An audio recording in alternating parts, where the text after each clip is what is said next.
നമസ്കാരം. ഇന്നത്തെ നമ്മളുടെ വീഡിയോ സ്ത്രീകളുടെ ശബരിമല എന്നറിയപ്പെടുന്ന ആറ്റുകാൽ പൊങ്കാലയുടെ ആത്മീയ മഹിമയെ പറ്റിയാണ്.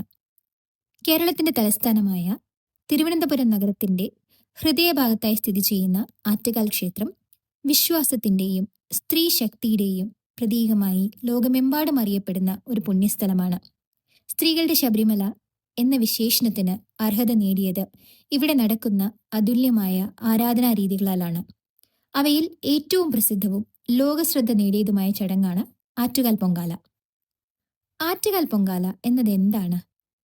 പൊങ്കാല എന്നത് സാധാരണയൊരു നേർച്ചയല്ല, ഇത് ഒരു ആത്മസമർപ്പണമാണ്. സ്ത്രീകൾ സ്വന്തം കൈകൊണ്ട് അടുപ്പുണ്ടാക്കി മൺപാത്രത്തിൽ അരിയും ജാഗരിയും ചേർത്ത് അമ്മയ്ക്ക് സമർപ്പിക്കുന്ന വിശുദ്ധ നൈവേദ്യം, അതാണ് പൊങ്കാല.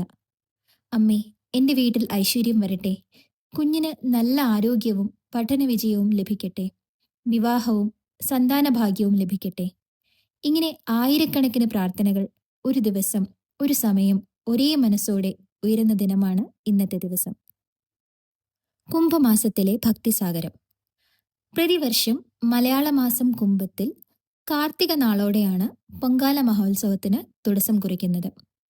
9ാം ഉത്സവ ദിനമായ പൂരം നാളിൽ ലക്ഷക്കണക്കിന് സ്ത്രീകൾ ഒരുമിച്ച് പൊങ്കാല അർപ്പിക്കുന്നതാണ് ഉത്സവത്തിന്റെ ഉച്ചകോടി.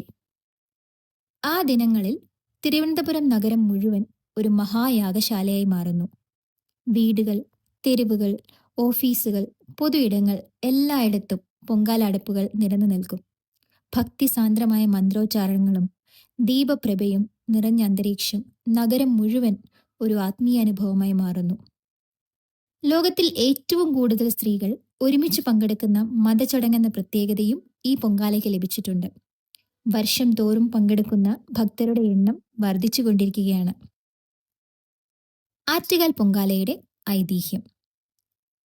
ആറ്റുകാൽ പൊങ്കാലയുടെ പ്രാധാന്യം ചരിത്രപരവും സാഹിത്യപരവുമായ ഒരു മഹത്തായ ഐതിഹ്യവുമായി ബന്ധപ്പെട്ടതാണ്. തമിഴ് സാഹിത്യത്തിലെ പ്രശസ്ത സംഘകൃതിയായ ചിലപ്പതികാരം എന്ന കാവ്യത്തിലെ നായികയായ കണ്ണകിയുടെ ദിവ്യരൂപമാണ് ആറ്റുകാൽ ഭഗവതി എന്ന് വിശ്വസിക്കപ്പെടുന്നു.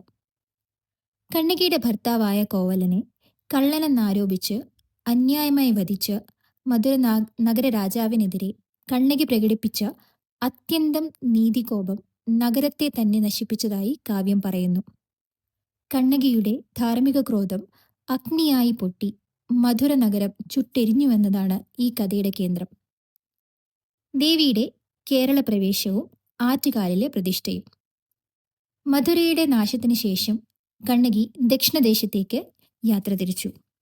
കന്യാകുമാരി വഴി കേരളത്തിൽ പ്രവേശിച്ച ദേവി കൊടുങ്ങല്ലൂർ ഭാഗത്തേക്കുള്ള യാത്രാമധ്യേ ആറ്റുകാൽ പ്രദേശത്ത് എത്തിച്ചേരുകയായിരുന്നുവെന്നാണ് വിശ്വാസം. ദേവിയുടെ കണ്ണുകളിൽ നിന്നുയർന്ന അഗ്നിജ്വാലകൾ കണ്ട ജനങ്ങൾ ഭീതിയിലായി. അവളുടെ ദൃഷ്ടി പതിച്ചിടങ്ങളൊക്കെയും തീ പിടിച്ചെന്നതാണ് ഐതിഹ്യം. ഈ ക്രോധാവസ്ഥയിൽ നിന്ന് ദേവിയെ ശാന്തയാക്കാൻ നാട്ടുകാർ പ്രാർത്ഥനകൾ അർപ്പിച്ചു. പൊങ്കാല ഉത്ഭവം ഭക്തിയുടെ സമർപ്പണമാണ്.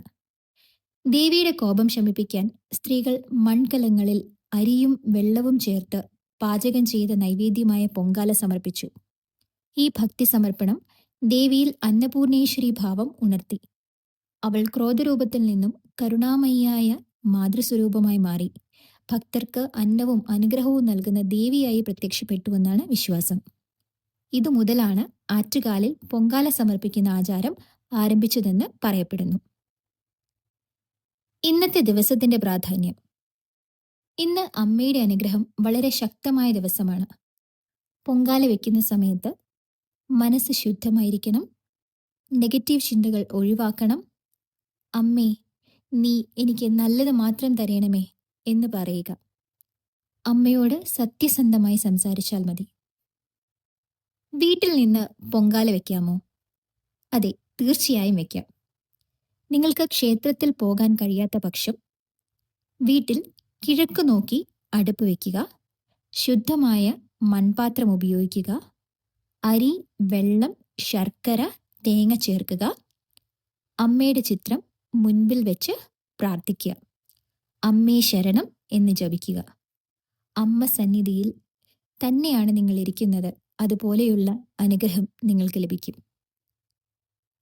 എന്ത് പ്രാർത്ഥിക്കാം? വിവാഹത്തിനായി, സന്താന ഭാഗ്യത്തിനായി, ജോലി കരിയർ മുന്നേറ്റത്തിനായി, കടബാധ്യതകൾ ഒഴിവാക്കാൻ, കുടുംബ സൗഖ്യത്തിന്. ഒരു കാര്യം മാത്രം ഓർക്കുക, പൊങ്കാല വയ്ക്കുമ്പോൾ സംശയം വേണ്ട, വിശ്വാസം മാത്രം മതിയാകും. ഇന്നത്തെ ദിവസം അമ്മയുടെ അനുഗ്രഹം നിങ്ങളെയും നിങ്ങളുടെ കുടുംബത്തെയും കാക്കട്ടെ. ഈ വീഡിയോ കാണുന്ന എല്ലാവർക്കും ആറ്റുകാൽ അമ്മയുടെ കൃപയുണ്ടാകട്ടെ. അമ്മേ ശരണം എന്ന് കമൻറ്റിൽ എഴുതൂ. നന്ദി.